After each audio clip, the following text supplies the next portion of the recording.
प्रणाम महर्षि, आपका स्वागत है। प्रणाम ऋषिगण।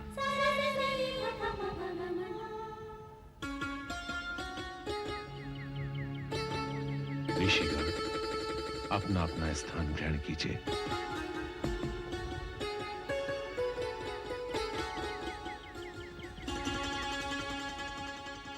यह उस समय की घटना है ऋषिगण, जब भगवान श्री विष्णु के 16वें अवतार रेणुका पुत्र श्री परशुराम जी इस धरती को 21वीं बार शत्रुविहीन कर चुके थे।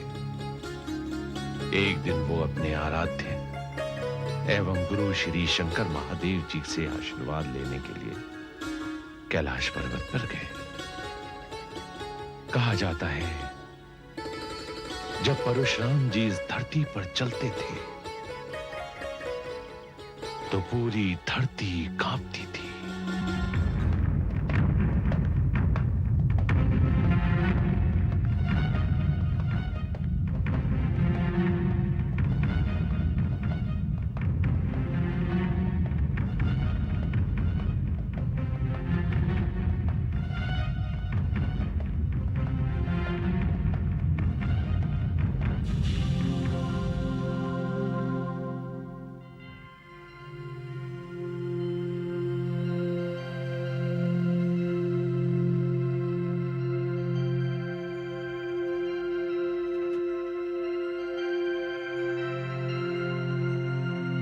प्रणाम महर्षि। हे महामुनि, आप इस ओर कहाँ जाना चाहते हैं? बालक, इस समय हम परम प्रभु महादेव और मातेश्वरी उमा के दर्शन के लिए आए हैं। आपका विचार अति उत्तम है महर्षि, लेकिन इस समय यह संभव नहीं है। बालक, हमारे लिए कुछ भी असंभव नहीं। क्षमा कीजिए महर्षि, मैं विवश हूँ। मैं आपको अंदर जाने की अनुमति नहीं दे सकता। बालक, तुम नहीं जानते तुम किसके समक्ष खड़े होकर बात कर रहे हो। पृथ्वी को 21 बार क्षत्रिय विहीन करने वाला, सुचंड और समर सिद्ध जैसे बलवानों का विनाश करने वाला परशुराम हूँ मैं। मुनिवर, मुझे आपकी बात पर किंचित मात्र भी संदेह नहीं है कि आप महाशक्तिशाली हैं, किंतु मैं अपने पिता श्री महादेव और माता पार्वती की आज्ञा का उल्लंघन कैसे कर सकता हूँ? संभव है बालक, तुम हमें नहीं जानते। इस समय हम विशेष रूप से महादेव के दर्शन के लिए आए हैं और उनके दर्शन करना हमारे लिए परम आवश्यक है। किंतु मुनिवर, आपको अभी यहीं ठहरना होगा, क्योंकि शीघ्रता में कभी कोई कार्य नहीं बनता और नीति भी यही कहती है कि देवता, गुरु और राजाओं के पास जाने से पहले उनकी अनुमति प्राप्त कर ली जाए। यदि वे दर्शन देना स्वीकार करें, तभी वहाँ जाना चाहिए। और आप तो धर्म के ज्ञाता हैं, इसलिए आपका द्वार पर ही रुकना उचित होगा। नहीं, एक शिव भक्त को अपने इष्ट देव के दर्शन के लिए किसी अनुमति, किसी आज्ञा की आवश्यकता नहीं। तुम एक छोटे बालक हो, हमारी शक्ति से परिचित नहीं हो, इसलिए द्वार से हट जाओ। मुनीश्वर, यदि आप अपनी शक्ति का भय दिखाकर अपने हट का मार्ग अपनाकर अंदर प्रवेश करना चाहते हैं, तो मैं नहीं जाने दूंगा, कदापि नहीं। बालक, इससे पहले कि हमारा पशु अपनी मर्यादा तोड़ दे, हमारा मार्ग छोड़ दो। असंभव है। जब तक मुझे अपने माता पिता का कोई आदेश प्राप्त नहीं हो जाता, तब तक आपको यहाँ रोके रखना मेरा कर्तव्य है। रेणुका पुत्र परशुराम का पार्वती नंदन के साथ युद्ध, पृथ्वी को क्षत्रिय विहीन कर देने वाले एक महारथी का नन्हे से बालक के साथ टकराव। यदि आप अपने इष्ट देव के दर्शन हेतु प्रतीक्षा नहीं करना चाहते, तो मैं विवश हूँ। आपको पुनः पधारना होगा। यह क्षत्रिय निकंदन परशुराम का घोर अपमान है। अपने इष्ट देव के द्वार से बिना दर्शन के वापस लौट जाए, ये कदापि संभव नहीं। हट जाओ हमारे मार्ग से बालक।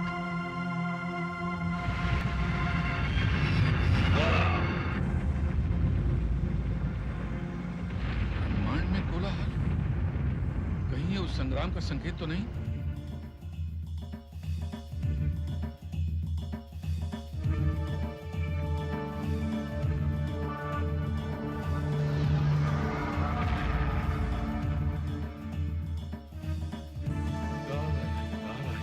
ये तो कोई अवतार ही हो सकता है जो परशुराम को धकेल दे।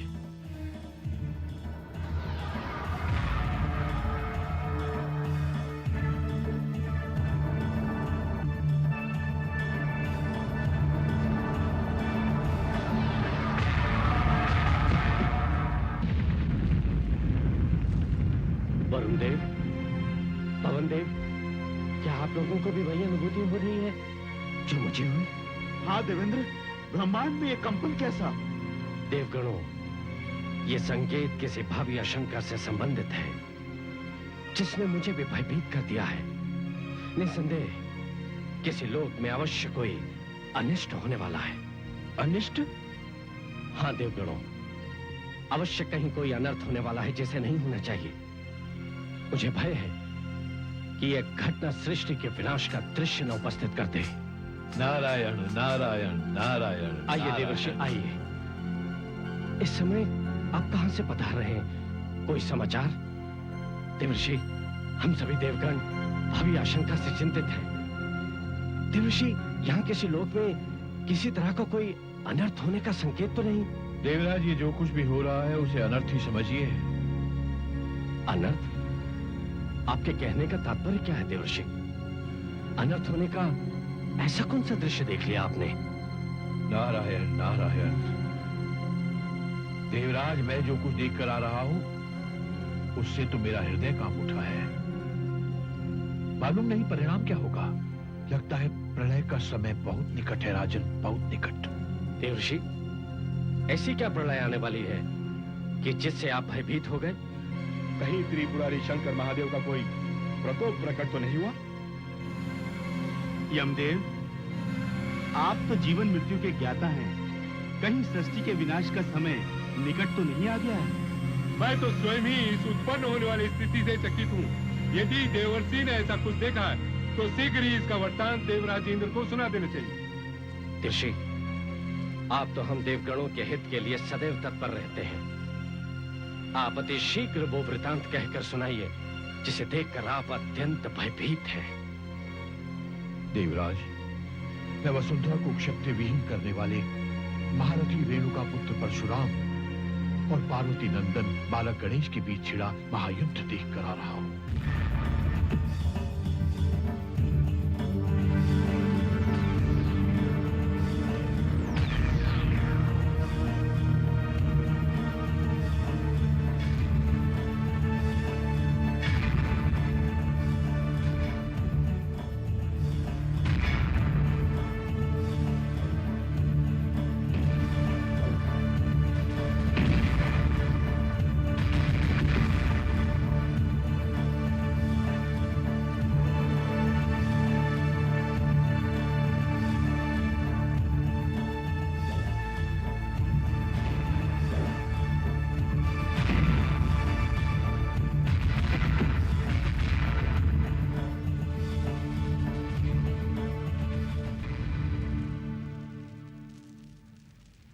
प्रणाम देवी लक्ष्मी।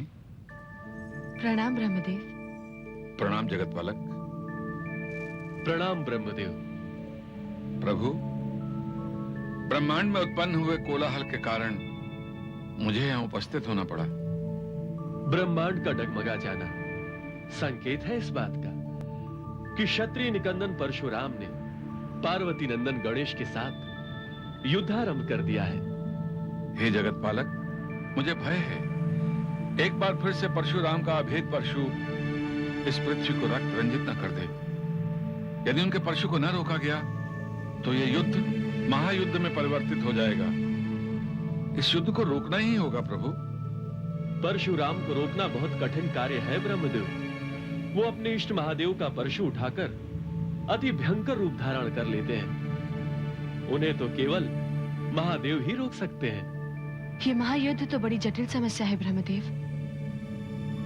कहाँ पृथ्वी को क्षत्रिय विहीन करने वाले महारथी परशुराम और कहाँ एक छोटे बालक गणेश। कहीं कोई अनर्थ न हो जाए। निश्चय ही कुछ अनर्थ होने की संभावना है।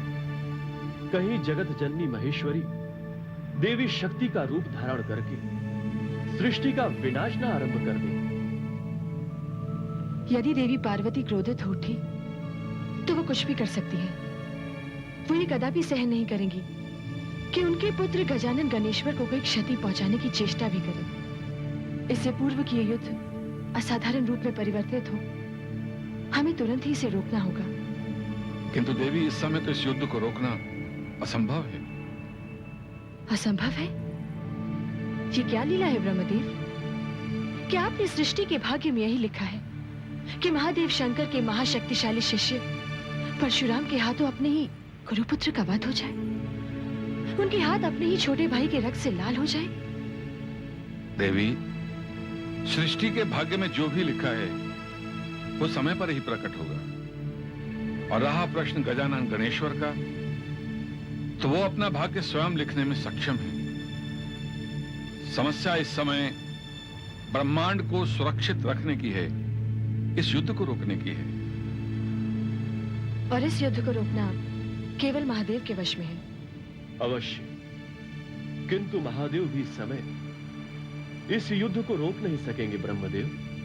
ये आप क्या कह रहे हैं? यदि महादेव नहीं रोक सकेंगे तो कौन रोकेगा? यदि ब्रह्मांड को इस प्रलय से बचाना है प्रभु, तो हमें शीघ्र नीलकंठ के समक्ष उपस्थित होना ही होगा। बड़ी दुविधा की परिस्थिति है ब्रह्मदेव। देवाधिदेव महादेव इस समय शयनागार में है। यदि महादेव शयनागार में भी हैं, तो भी हमें उन्हें जगाने का कोई न कोई उपाय सोचना चाहिए। इससे पूर्व कि सारा ब्रह्मांड विनाश के कगार पर खड़ा हो जाए, हमें कैलाश पर्वत पहुंचकर इस महासंग्राम को रोकना ही होगा।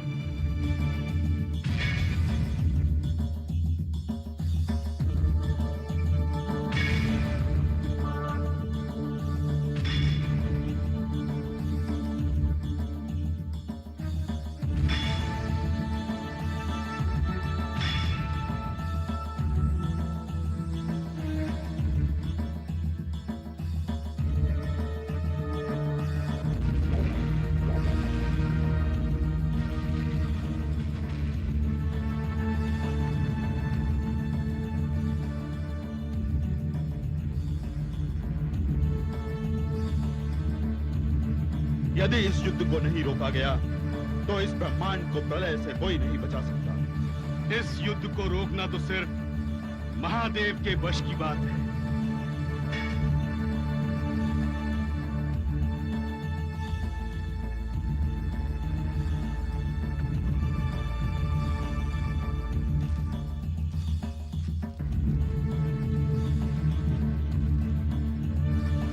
देवर्षि, क्या देवादिदेव भगवान शंकर को चल रहे इस महासंग्राम का आभास है?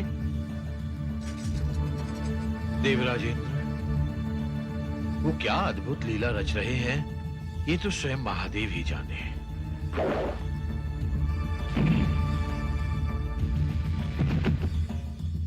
किंतु इस समय वो शयनागार में हैं। लेकिन देवर्षि, उनकी निद्रा भंग होने तक तो ये युद्ध और भी असाधारण रूप धारण कर लेगा।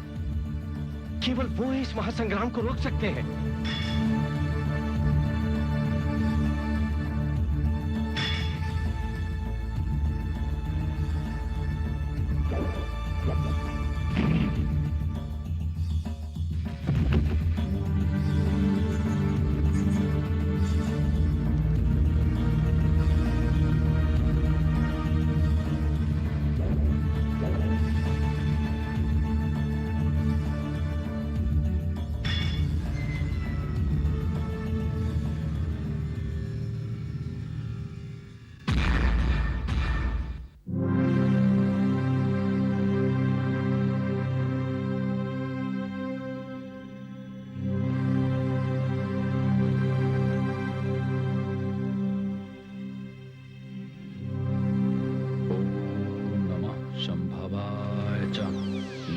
शंकराय च नमः, शिवाय च शिव तराय च।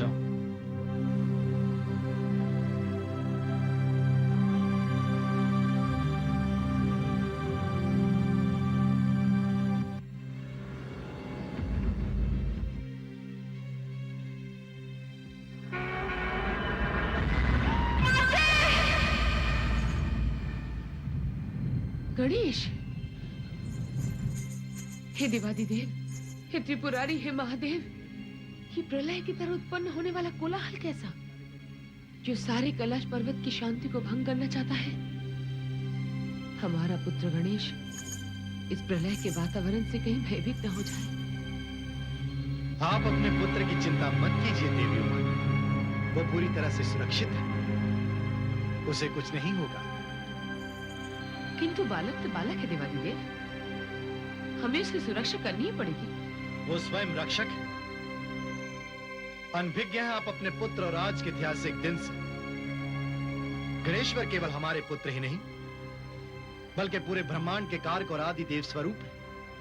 उनकी चिंता मत कीजिए।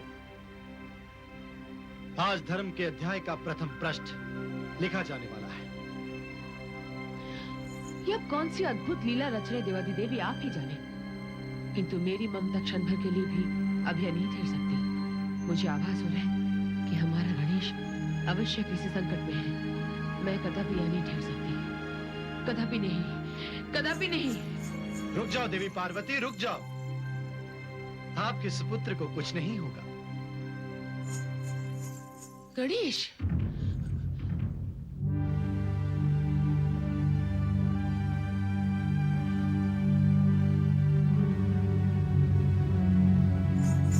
पुत्र, ये क्या हुआ पुत्र? तुम्हारा दंत कैसे टूट गया? नारायण नारायण।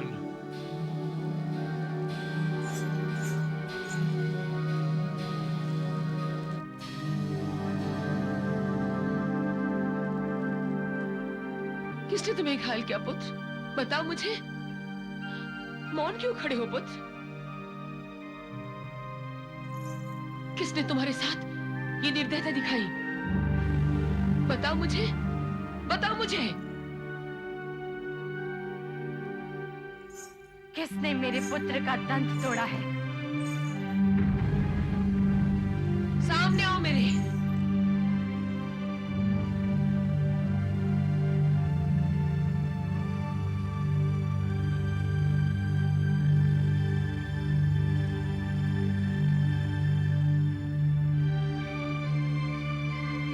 मेरा गणेश्वर किस तरह घायल हुआ? तुम्हें पुत्र गणेश्वर की सुरक्षा के लिए नियुक्त किया गया था। ये कैसी सुरक्षा की है तुमने उसकी? उत्तर दो, अन्यथा मेरा प्रकोप तुम्हें भस्मभूत कर देगा। क्षमा, क्षमा जगत जननी, क्षमा। हम विवश थे, हम निर्दोष हैं, हम कुछ नहीं कर सकते थे माते। उन दो महारथियों के बीच में हो रहे युद्ध को रोकना हमारे वश में नहीं था। युद्ध?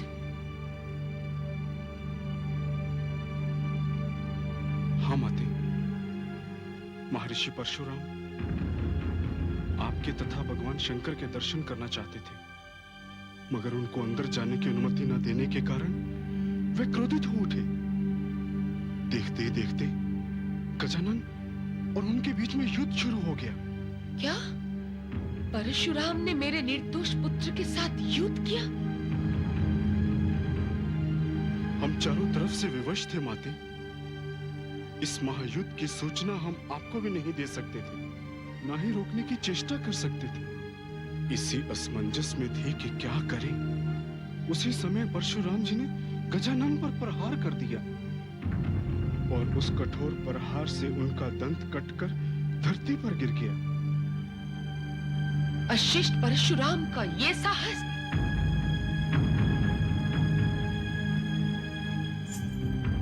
रेणुका पुत्र परशुराम, तुम्हारा ये दुस्साहस! तुम्हारा यह अपराध क्षमा करने योग्य नहीं है। तुम्हें इस घोर अपराध का दंड मिलना ही चाहिए। जिस निर्दयता से तुमने मेरे बालक का हस्तदंत अलग किया है परशुराम, उसी तरह तुम्हारी ये भुजाएं तुम्हारे कंधों से अलग कर दी जाएगी। रुक जाओ पार्वती, रुक जाओ।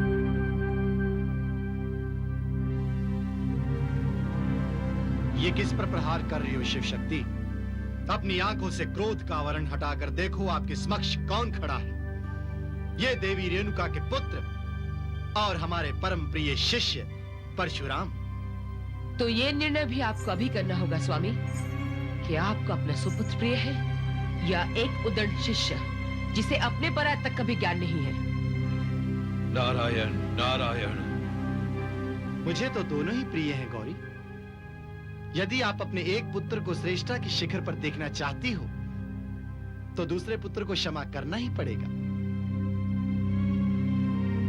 यदि आप मां के महान चरित्र को इस संसार में पुनः स्थापित करना चाहती हैं तो यही श्रेष्ठ है कि आप परशुराम को क्षमा कर दें। इस तरह आप अपने दोनों पुत्रों की दृष्टि में सम्मान की पात्र हो जाएंगे, क्योंकि परशुराम भी आपके पुत्र के ही समान है। इन्हें क्षमा करो गौरी। क्षमा उसे कर दूं जिसने मेरे कलेजे पर प्रहार किया। क्षमा उसे कर दूं जिसने मेरे निर्दोष बालक पर घातक प्रहार करके उसे एकदम कर दिया। पुत्र गणेश के एक दंत होने में निस्संदेह कोई हित की बात ही होगी। हित? एक बालक पर घातक प्रहार करना कौन से हित की बात है? क्या परशुराम को आपने अपना अमोघ परशु इसीलिए उपहार दिया था कि ये इस परशु को आपके ही पुत्र की ग्रीवा पर चला दे? क्षत्रियों का रक्त बहाकर क्या इनके परशु की प्यास नहीं बुझी? यदि नहीं बुझी तो क्या दूसरा रक्त बहाने के लिए इन्हें अपने गुरुपुत्र की ग्रीवा ही मिली? कितनी निर्दयता से इन्होंने मेरे पुत्र का समूल दंत अलग कर दिया। क्षमा कीजिए मातेश्वरी, केवल अपराध का मैं ही भागी नहीं हूं, दोष गुरुपुत्र गजानन का भी है। दोष? ये आरोप है मेरे पुत्र पर, वो कदापि दोषी नहीं हो सकता। मेरा गणेश साक्षात श्री कृष्ण का रूप है, उन्हीं का अंश है। इसकी शिक्षा मेरे आंचल में हुई है, तो फिर ये हिंसात्मक कैसे हो सकता है? परशु अभिमानी परशुराम, अज्ञानी हो तुम नहीं जानते कि गणेश कौन है। सूचनार्थ मैं तुम्हें बता दूं कि मेरा गणेश जीतेंद्रिय पुरुषों में सबसे श्रेष्ठ है, जिससे वो तुम जैसे लाखों करोड़ों जीवों का वध कर सकता है। किंतु गणेश का संदेश हृदय पर विजय प्राप्त करना है, उन्हें ध्वस्त करना नहीं। निस्संदेह गौरी, तुम एक धर्मज्ञ तथा देवगणों में सबसे पहले विशाल पद ग्रहण करने वाले सुपुत्र की माता हो। किंतु ये मत भूलो, तुम्हारा एक पद जगत जननी का भी है। इस संसार में एक ही संबंध तो सबसे पवित्र और निस्वार्थ है, और वो है मां का अपनी संतान के साथ। मां का आंचल तो ममता से निर्झर है। तुम इस निर्झर पर अंकुश लगा देना चाहती हो। पुत्र परशुराम को क्षमा करके इन्हें अपनी ममता से सिंचित कर दो। यदि तुमने इनके शीश से अपना आंचल हटा लिया तो किसकी गोद में रखेंगे ये अपना शीश? इनकी माता भी तो तुम ही हो जगत जननी। पुत्र परशुराम, अपनी माता से क्षमा मांगो। क्षमा कीजिए मातेश्वरी, क्षमा कीजिए। मैंने भ्राता गजानन को जो कष्ट दिया है, उस अपराध का केवल यही एक दंड है। अलग कर दीजिए मेरी इन भुजाओं को मेरे कंधों से। अलग कर दीजिए मातेश्वरी, अलग कर दीजिए। आपने कोई अपराध नहीं किया मुनीश्वर, कोई अपराध नहीं किया। एक दंड का उत्तरदायी स्वयं मैं हूँ। नारायण नारायण नारायण। पुत्र, क्या तुम सत्य कह रहे हो? मैं सत्य कह रहा हूँ माते। जब महामुनि मुझसे युद्ध में परास्त होने लगे, तब इन्होंने सर्वश्रेष्ठ पूजनीय पिता श्री महादेव तथा मैं जिनका अंश हूँ, भगवान श्री कृष्ण मुरलीधर के देव दुर्लभ स्त्रोत कवच का स्मरण करके रेणुकानंदन परशुराम ने मुझ पर प्रहार किया माते। मैं उस प्रहार को कैसे विफल कर सकता था, क्योंकि मैं तो भगवान श्री शंकर महादेव का पुत्र और भगवान श्री कृष्ण का ही अंश हूँ। इसी कारण मैंने उस अमोघ अस्त्र का सम्मान किया और रेणुकानंदन परशुराम के प्रहार को अपने दंत पर ले लिया। अन्यथा पिता श्री महादेव और भगवान श्री कृष्ण का अपमान होता ना माते।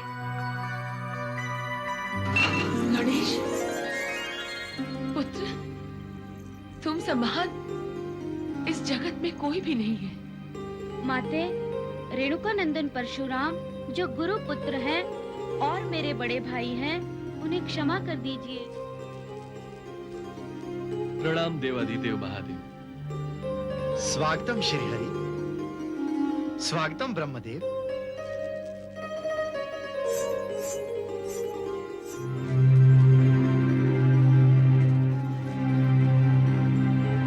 आप लोगों के पदार्पण से कैलाश पर्वत की मनोहरता और भी शोभायमान हो गई।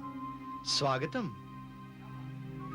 चंद्रमौलेश्वर, आप धन्य हैं जिस सुंदरता से आपने शिष्य और पुत्र के संबंध को समानता प्रदान की है। वास्तव में कैलाश पर्वत की वर्तमान परिस्थिति के कारण ही हमें यहां आना पड़ा, परंतु आपने परिस्थिति को संभालकर केवल कैलाश पर्वत ही नहीं, सारे ब्रह्मांड को उत्पन्न होने वाले संकट से बचाया है। रेणुका पुत्र परशुराम,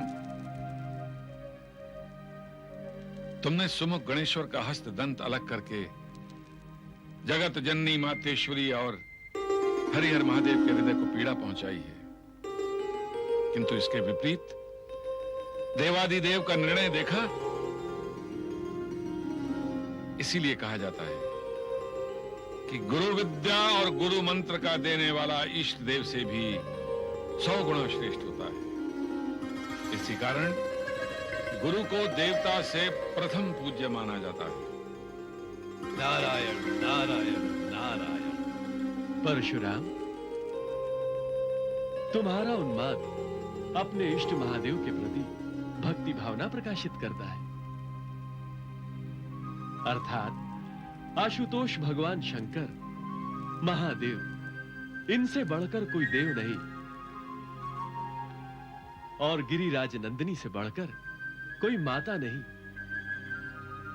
कोई पतिव्रता नहीं, गजानन गणेश्वर से अधिक कोई जितेंद्रिय नहीं और परशुराम के समान कोई गुरु भक्त नहीं। नारायण नारायण नारायण। देवी शिवे, यदि आपके मन में परशुराम के प्रति कोई भी भेदभाव हो तो उसे निसंकोच कहें। हे ब्रह्मदेव, मेरी आंखों से क्रोध की चादर हट चुकी है। जब स्वामी देवादिदेव के मन में कोई भेदभाव नहीं है तो मैं उसे अपने मन में कैसे जगह दूं? मैंने पुत्र परशुराम को हृदय से क्षमा कर दिया है, किंतु सुपुत्र गणेश का एक दंत हो जाना मेरे हृदय का वो घाव है जो कभी भर नहीं पाएगा, और इस घाव की पीड़ा मुझे कभी चैन से सोने नहीं देगी। ये कार्य होना तो निश्चित ही था। यही विधि का विधान है और इसी में जगत का कल्याण है। हे शिव शक्ति, आज से आपके सुपुत्र का एक नाम एक दंत भी हुआ। पुराणों के अनुसार आप सभी देवी देवताओं ने मेरे पुत्र को एक दंत का नाम तो प्रस्तुत कर दिया, किंतु मेरे पुत्र को इस कष्ट के बदले में क्या कोई उपहार या पारितोषिक मिला? पुत्र गणेश्वर को उपहार अवश्य मिलेगा पार्वती। मैं लक्ष्मी, आपके सुपुत्र गजानन गणेश्वर को ये वरदान देती हूँ कि सारा संसार मेरी पूजा से पहले आपके सुपुत्र सुमुख गणेश्वर एकदंत की पूजा करेगा। कोई भी पूजा उस समय तक मान्य नहीं होगी जब तक सर्वप्रथम पूजा गौरी नंदन गणेश की नहीं।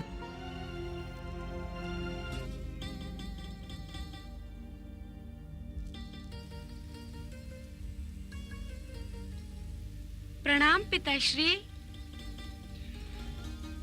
प्रणाम गजानन।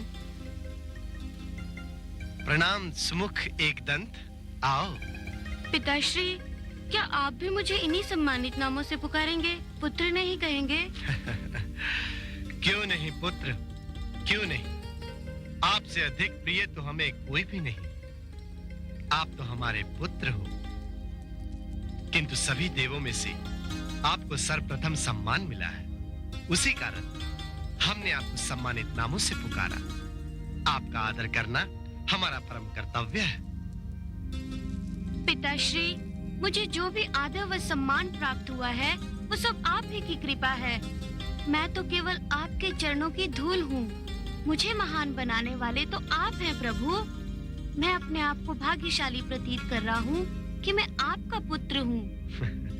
भाग्यशाली तो हम हैं पुत्र कि हम प्रथम पूजा का स्थान ग्रहण करने वाले भगवान गजानन एकदंत के पिता कहलाते हैं। ये तो हमारा सौभाग्य है कि आप हमें पिताश्री कहकर पुकारते हैं।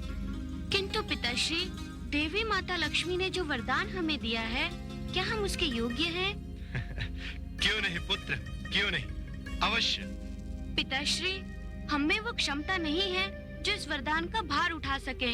आप हमें इस भार को उठाने की शक्ति प्रदान करें। पुत्र, आप तमाम शक्तियों से परिपूर्ण हैं। देवी लक्ष्मी ने जो वरदान आपको दिया है, उस वरदान के योग्य केवल आप ही हैं। पिताश्री, ये लीला तो आप ही की है। अब शक्ति भी आप ही प्रदान करेंगे। पुत्र, आज से हम आपको अपने तमाम गण और कुल शक्तियों का अधिपति नियुक्त करते हैं। पिताश्री, शिव शक्तियों और शिव गणों के अधिपति हम? हाँ पुत्र, हाँ।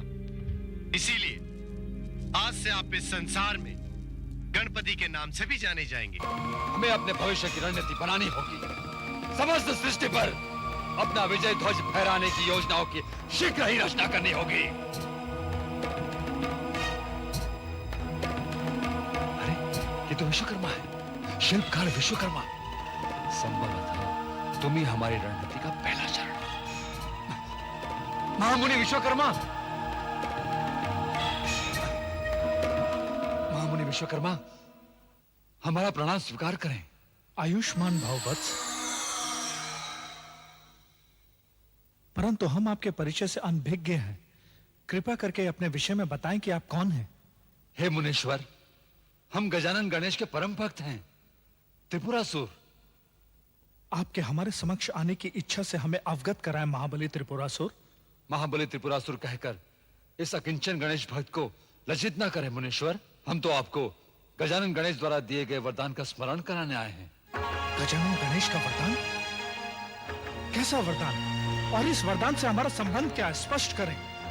हे मुनीश्वर, हमें गजानन ने 3 अजय और अभेद्य पुरों का वरदान दिया है। भव्य और आकर्षक पुरों के निर्माण के लिए सृष्टि के सर्वश्रेष्ठ शिल्पकार और भवन निर्माता के समक्ष आए हैं हम। हमारी प्रार्थना स्वीकार करें मुनीश्वर, और हमारे लिए ये 3 पुर निर्मित करते हैं। हम इन पुरों में साधनारत होकर गजानन गणेश का निर्विघ्न ध्यान करना चाहते हैं। गजानन गणेश का आदेश हमारे लिए शिरोधार्य है त्रिपुरासुर। उनके मनोवांछित इच्छा हमारे लिए सर्वोपरि उत्तरदायित्व बन जाती है। परंतु आप ये तीनों भवन कहाँ निर्मित करवाना चाहते हैं? एक भवन विष्णु लोक में, और दूसरा? दूसरा भवन हम ब्रह्मलोक में बनवाना चाहते हैं। एक विष्णु लोक में भवन और दूसरा ब्रह्मलोक में, और तीसरा भवन आप कहाँ बनवाना चाहते हैं? तीसरा यहीं पर मुनीश्वर, यहीं पर। यहाँ पर ऐसे भवन का निर्माण कीजिए जिसकी सीमा के अंतर्गत आचार्य धर्मनंदन की कुटिया भी आ जाए। परंतु आप ऐसा भवन क्यों निर्मित करना चाहते हैं जिसमें धर्मनंदन की कुटिया सम्मिलित हो? संभवतः आपको ज्ञात होगा कि आचार्य धर्मनंदन के कुटिया में महादेव साधनारत है। यही तो कारण है मुनीश्वर कि हम अपने भवन में आचार्य धर्मनंदन की कुटिया सम्मिलित करना चाहते हैं, और वरदान की शक्ति के कारण ये भवन विघ्न रहित रहेगा। देवाधिदेव की साधना के लिए इससे श्रेष्ठ वातावरण कहाँ मिलेगा?